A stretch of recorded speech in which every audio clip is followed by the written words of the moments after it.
প্রিয় দর্শক, শুভেচ্ছা নিন। আমন্ত্রণ জানাচ্ছি চ্যানেলের নিয়মিত স্বাস্থ্য বিষয়ক অনুষ্ঠান বিআরবি হসপিটালস টেলিপ্রেসক্রিপশনে।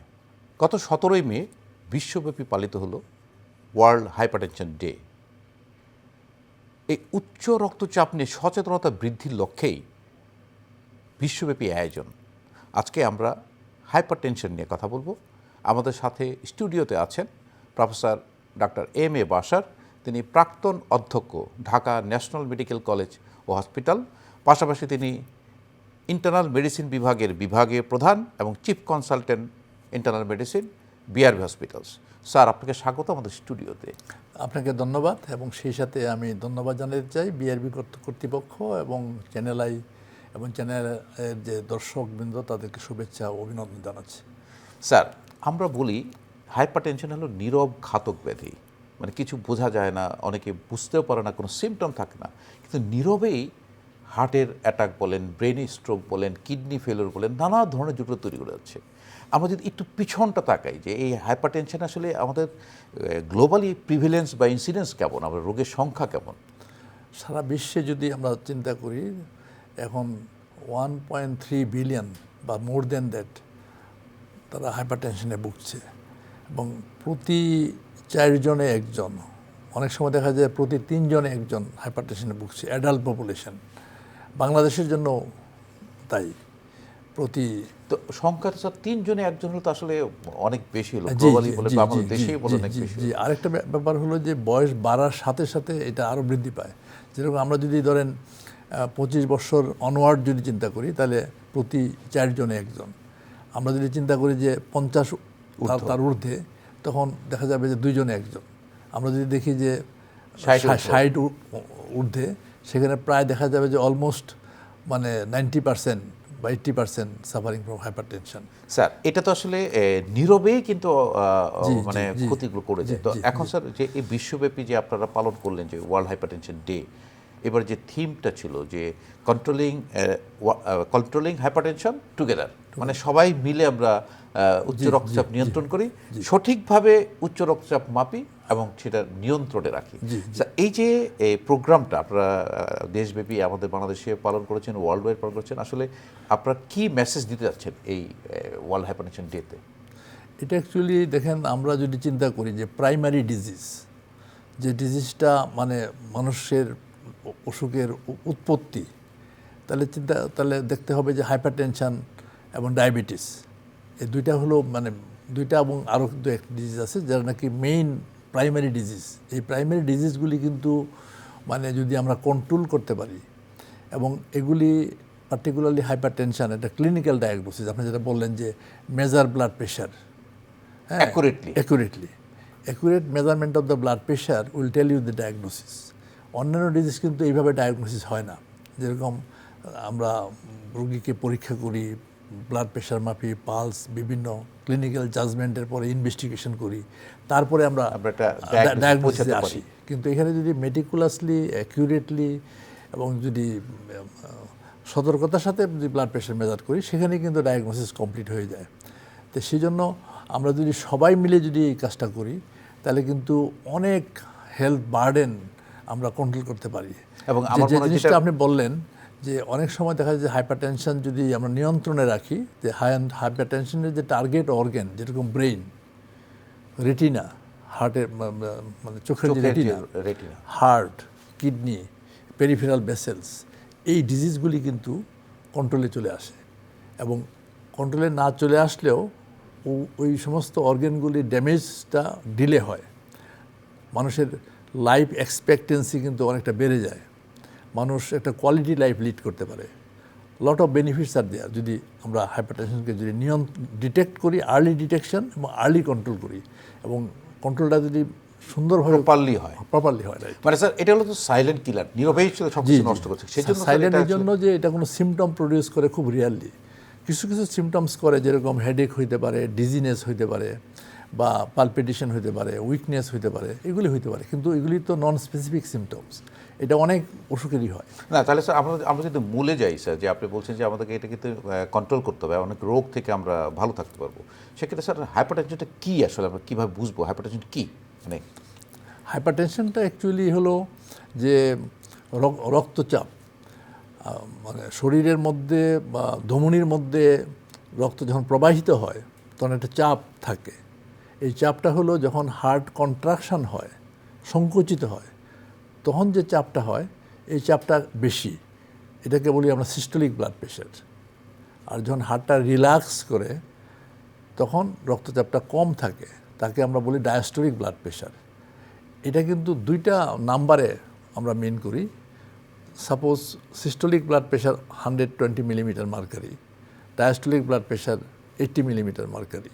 একটা রেঞ্জ আছে, যেরকম আমরা ধরেন আমরা যদি 60 to 89 এই রেঞ্জের যে ব্লাড প্রেশার, এটা ডায়াস্টোলিক ব্লাড প্রেশার। এই রেঞ্জে থাকলে ইট ইজ অলমোস্ট নর্মাল। আর অন দি আদার হ্যান্ড আমরা যদি 100 থেকে আরম্ভ করি বা 110 থেকে আরম্ভ করি 130 পর্যন্ত এটা আমরা নর্মাল ব্লাড প্রেশার হিসেবে চিহ্নিত করি। মানে systolic blood pressure. Blood pressure তার উপরে যদি হয় তাহলে আমরা বলি যে প্রি হাইপারটেনসিভ। তারপরে যদি দেখা যায় 140 যদি সিস্টোলিক ব্লাড প্রেশার থাকে অথবা তার বেশি থাকে, তাকে আমরা বলি systolic hypertension. On the other hand যদি কারো ডায়াস্টোলিক ব্লাড প্রেশার 90 অথবা তার অ্যাবাভ থাকে, তাহলে আমরা বলি ডায়াস্টোলিক ব্লাড প্রেশার। স্যার আরেকটা ইন্টারেস্টিং ব্যাপার হলো যে 140 অথবা 90 এর মধ্যে যে কোনো একটা যদি এলিভেটেড থাকে তাহলেও আমরা হাইপারটেনশন বলে চিহ্নিত স্যার করি। একজন দর্শক সংযুক্ত হচ্ছে, আমরা ফোনটা নিয়ে নিচ্ছি। হ্যালো দর্শক, কে আছেন আমাদের সঙ্গে? আপনার নাম, পরিচয় এবং বয়স বলে আপনার সমস্যার কথাটি বলুন। জি, আমার নাম শাহিন কামাল। জি কামাল সাহেব, শুনতে পাচ্ছি। আপনার বয়স বলুন এবং সমস্যার কথাটি বলুন। জি, আমার বয়স হলো 62। জি। আমার এক প্রতিবেশীর হঠাৎ করে গত পরশু প্রেসার আসছে 222/115। 222/140। 115 115 140 না, 115। 115। জি জি। এখন এরকম আমার যে প্রশ্নটা হচ্ছে, ওই ভদ্রলোকের বয়স ছিল 76 জি এবং ওই ভদ্রলোকের বয়স হলো 76। ওনার যে ডাক্তার, তার সঙ্গে কথা বললাম। ভদ্রলোক আমি যাচ্ছিলাম তাকে প্রেশার মানে ইয়াতে দেওয়ার জন্য, হসপিটালে ভর্তি করার জন্য। ভদ্রলোক ডাক্তার সাহেব, প্রফেসর সাহেব তাকে ইয়াতে বাসায় থাকতে পারমিশন দিলেন। এটা কতটুকু যৌক্তিক আমি একটু ক্লিয়ার করবেন যে প্রেশার কতটুকু হলে? ধন্যবাদ। যে আপনাকে সাহেব সাহেব আপনাকে ধন্যবাদ। সুন্দর একটি প্রশ্ন করেছেন, যেটা আসলে এই সময় উপযোগী একটা প্রশ্ন। আপনি আমাদের সঙ্গেই থাকুন, স্যার উত্তর দিচ্ছেন। স্যার, এটা অ্যাকচুয়ালি হাইপারটেনসিভ ইমার্জেন্সি বা আমরা বলি যে হাইপারটেনসিভ ক্রাইসিস। এই ক্রাইসিস, আপনার যে মন্তব্য ছিল বা আপনার যে কমেন্ট ছিল, ইউ আর অ্যাবসলিউটলি রাইট। এই সমস্ত রোগী কিন্তু বাসায় চিকিৎসা করা যৌক্তিক না। এটা হসপিটালে ভর্তি হওয়াটার একটা ওয়ান অফ দি মানে বেস্ট ইন্ডিকেশন, এবং হসপিটালে চিকিৎসা করা দরকার এবং সেখানে ইনজেক্টেবল ড্রাগস ইউজ করা প্রেফারেবল, এবং ব্লাড প্রেশারটা মনিটরিং করতে হবে এবং মানে অন্তত 4 ঘন্টার মধ্যে একটা সিগনিফিক্যান্ট রিডাকশন দরকার। তারপর 24 আওয়ার্সের মধ্যে তার প্রেশারটা কন্ট্রোল না করলে তার অর্গ্যান ড্যামেজ হওয়ার একটা পসিবিলিটি থাকে। যেরকম ব্রেইন হ্যামোরেজ হতে পারে, হার্ট অ্যাটাক হতে পারে, অন্যান্য কিডনি ফেলিওর হতে পারে, এগুলো হতে পারে। এটা হলো হাইপারটেনসিভ ক্রাইসিস। এটাকে আমরা 2 ভাগে ভাগ করি, একটা হাইপারটেনসিভ ইমার্জেন্সি আর একটা হলো হাইপারটেনসিভ আর্জেন্সি। ইমার্জেন্সি হলে দেখা যাবে যে হাইপারটেনশন অনেক elevated plus target organ damage evidence আছে। আর আর্জেন্সিটা হলো মানে হাইপারটেনশন লেভেলটা বেশি কিন্তু অর্গান ড্যামেজটা এখনও স্টার্ট হয়নি, এরকম। না, তাহলে এখানে স্যার দর্শকের যে প্রশ্ন ছিল যে উনি হসপিটালে ভর্তি করতে গিয়েছিলেন, 76 বয়স, ভর্তি করা দরকার, ভর্তি করার প্রয়োজন ছিল। কিন্তু স্যার অনেক সময় হয় কি, উনি যে মেজারমেন্টটা বলেছেন 222 এবং 115, সেটা হলো ডিজিটাল মেশিনের মেজারমেন্ট হতে পারে, এবং ডক্টর নিশ্চয়ই যেখানে গিয়েছেন সেখানে সে প্রেশার মেপেছেন, হয়তো এতটা এলিভেটেড পাননি, বা ওনার কাছে মনে হয়েছে যে হয়তো একদিন পরে সে সকালে এসে আবার চেক করে তারপর ভর্তি করতে পারে। তো যাই হোক, এটা আমার মনে ভর্তি করে নিলে ভালো।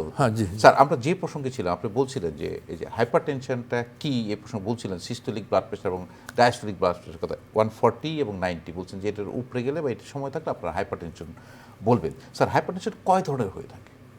হাইপারটেনশন অ্যাকচুয়ালি আমরা ভাগ করি, যেহেতু হাইপারটেনশনের সাইলেন্ট কিলার, এই ব্যাপারে কিন্তু আমরা খুব সচেতন হওয়া দরকার।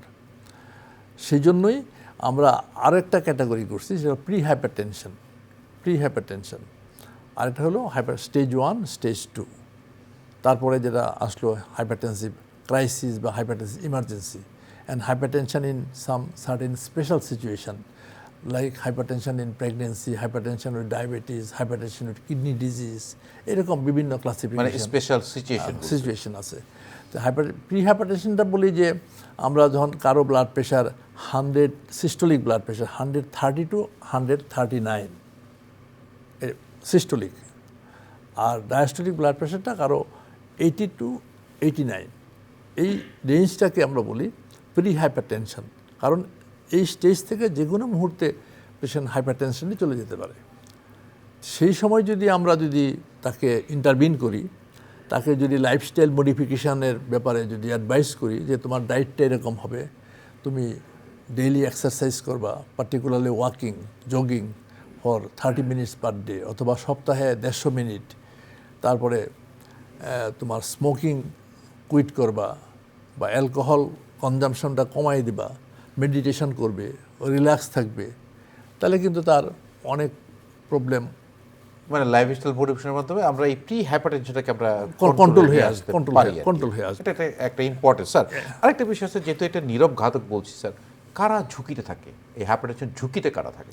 ঝুঁকিতে যাদের ধরেন ফ্যামিলি হিস্ট্রি অফ হাইপারটেনশন থাকে, হয়তো ফাদার মাদার বা প্যারেন্টসের মধ্যে একজন হাইপারটেনশনে ভুগছেন, যারা নাকি সল্ট ইনটেকটা বেশি, যাদের ধরেন ওবেসিটি আছে, যারা সেডেন্টারি লাইফস্টাইল লিড করে, যাদের ডায়াবেটিস আছে, হ্যাঁ, এই সমস্ত রোগীরা যারা স্মোক করে বা অ্যালকোহল কনজাম্পশন করে, যাদের স্লিপ অ্যাপনিয়া হয়, তারা কিন্তু হাইপারটেনশনের ঝুঁকিতে থাকে বেশি। স্যার, ইদানিংকালে আমরা দেখি যে স্ট্রেস একটা মানে আমাদের জীবনে যেন স্ট্রেসটা মানে খুবই ওতপ্রোতভাবে লেগেই আছে স্যার। স্ট্রেসের কারণে কি প্রেশার হতে পারে? হ্যাঁ, অবশ্যই ইজ ইম্পর্টেন্ট ফ্যাক্টর। স্ট্রেস একটা ইম্পর্টেন্ট ফ্যাক্টর স্যার। এখন যদি এই হাইপারটেনশন আমরা যখন আপনি বলেছেন যে আসলে কোনো সিমটম প্রডিউস করে না, আমরা কিন্তু ম্যাক্সিমাম ক্ষেত্রেই দেখি রুগীরা আসলে হাইপারটেনশনের জন্য আসে না, অন্য রোগের জন্য আসে। ইনসিডেন্টাল ফাইন্ডিং হিসেবে যখন ডক্টররা প্রেশার মাপেন দেখেন যে অনেক বেশি প্রেশার, কিন্তু রুগী বুঝতেও পারছে না যে তার প্রেশার বেশি। তো সেক্ষেত্রে স্যার আমরা কীভাবে প্রেশারটা, যেটা আপনি বলছেন যে আসলে 3:1 খুব ঝুঁকিতে থাকে রুগীরা, তো সেক্ষেত্রে আমরা কীভাবে এটা স্ক্রিনিংয়ের আওতায় আনতে পারি যে প্রেশারটা নির্ণয়ের জন্য? এটা যারা হাই রিস্ক পেশেন্ট, যেরকম ধরেন যাদের ফ্যামিলিতে হাইপারটেনশন আছে, যাদের মানে ফ্যামিলিতে হিস্ট্রি অফ সাডেন ডেথ, যাদের হিস্ট্রি আছে, যাদের ফ্যামিলিতে ডায়াবেটিস আছে, কেউ যদি স্মোক করে, তাদেরকে আমরা বলবো যে তোমরা অ্যাটলিস্ট 30 years অনওয়ার্ড তোমাদের ব্লাড প্রেশারটা মেজার করো, অ্যাটলিস্ট মানে 3 মাসে একবার বা 6 মাসে একবার বা বৎসরে একবার, তাকে হেলথ কনসাস করে তোলা। কারণ these are all preventive disease, আমরা প্রিভেন্ট করতে পারি। তার লাইফস্টাইলটাকে আরও মডিফাই করলে তার আমরা আসছি একটু পরে। স্যার, একজন দর্শক আমাদের যুক্ত হচ্ছে, আমরা কলটি নিয়ে নিচ্ছি। হ্যালো দর্শক, কে আছেন আমাদের সঙ্গে? আপনার নাম, পরিচয়, বয়স এবং কোথা থেকে বলছেন বলে আপনার সমস্যার কথাটি বলুন।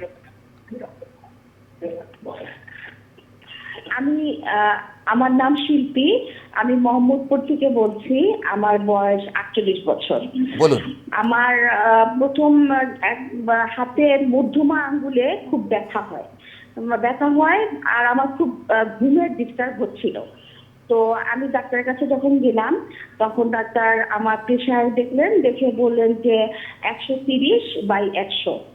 তারপরে উনি আমাকে বললেন যে এরকম আপনি 1 সপ্তাহ প্রেশারটা চেক করেন, রেগুলার সকাল বিকালে করেন। তো সকাল বিকাল যখন আমি চেক করতে গেলাম, নিচের প্রেশারটা সবসময় আমার 100ই থাকতেছিল।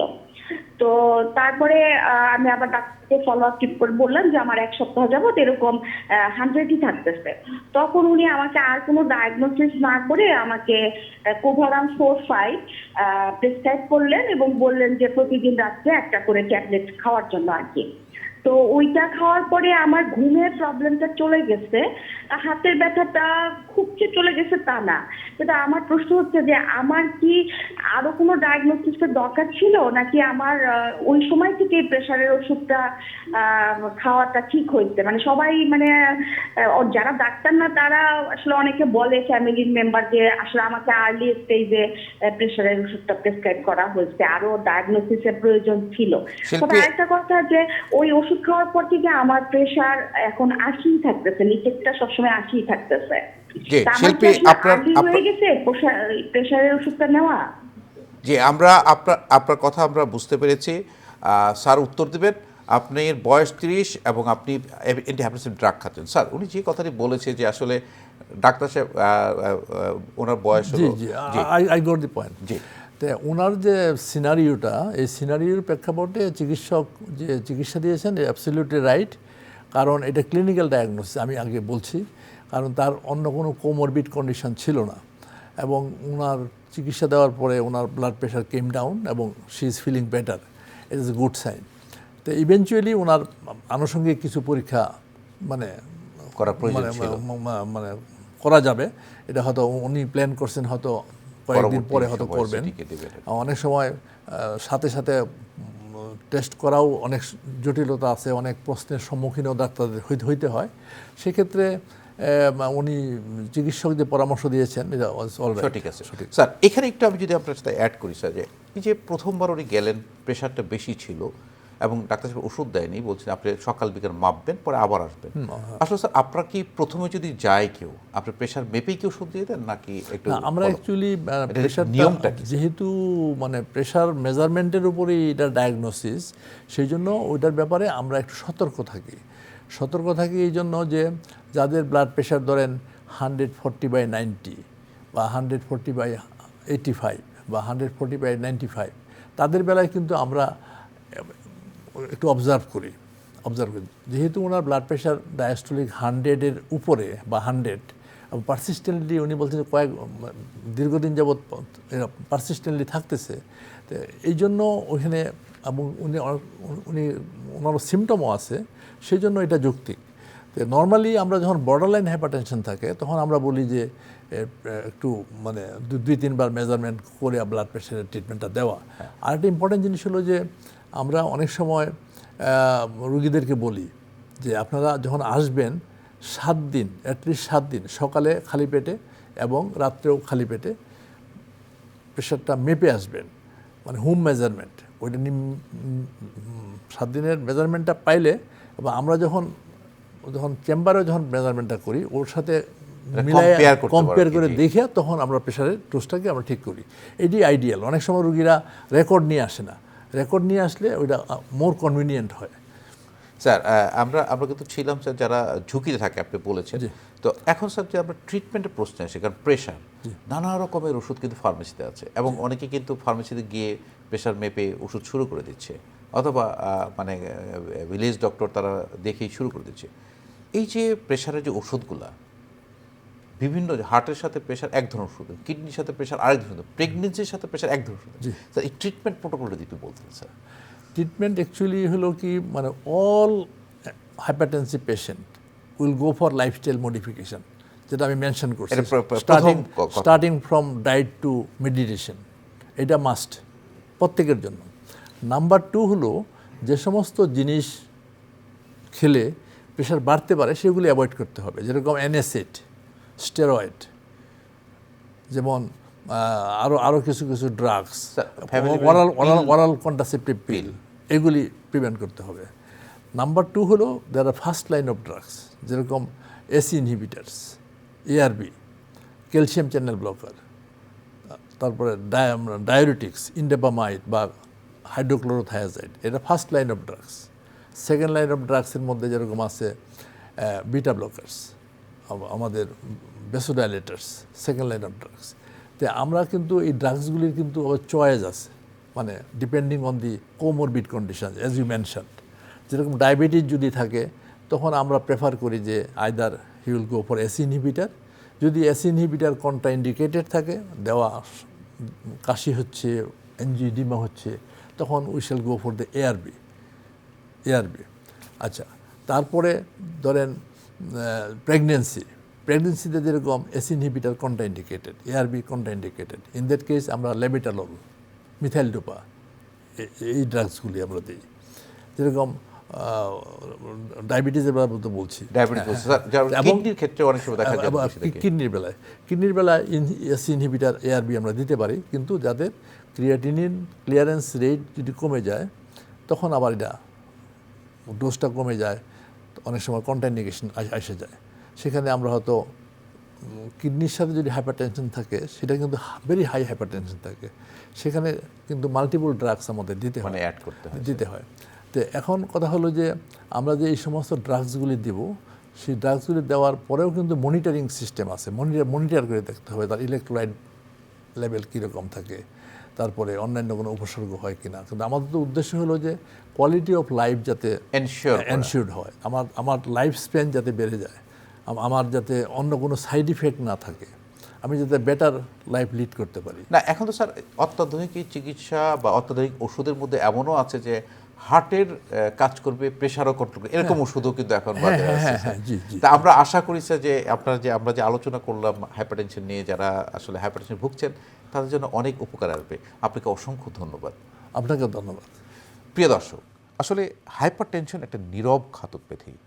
চলুন আমরা সচেতন হই, এবং যে কথাটি স্যার বলছেন যে 50 ঊর্ধ্ব যারা আছেন বছরে একবার করে, বা ঝুঁকিতে যারা আছেন, ফ্যামিলি হিস্ট্রি আছে, বছরে একবার করে আপনার প্রেশারটি সঠিকভাবে মেপে নিন। এবং যদি প্রেশার বেশি থাকে, অনেকের একটি ধারণা আছে একবার ওষুধ খেলে সারা জীবন খেতে হবে, সেই ধারণাটা বাদ দিয়ে আমরা চলুন আমাদের প্রেশারটা নিয়ন্ত্রণ করার জন্য লাইফস্টাইল মডিফিকেশন এবং যে ওষুধ প্রয়োজন সেটা আমরা খাই। দর্শক, ভালো থাকুন, সুস্থ থাকুন, নিরাপদেই থাকুন।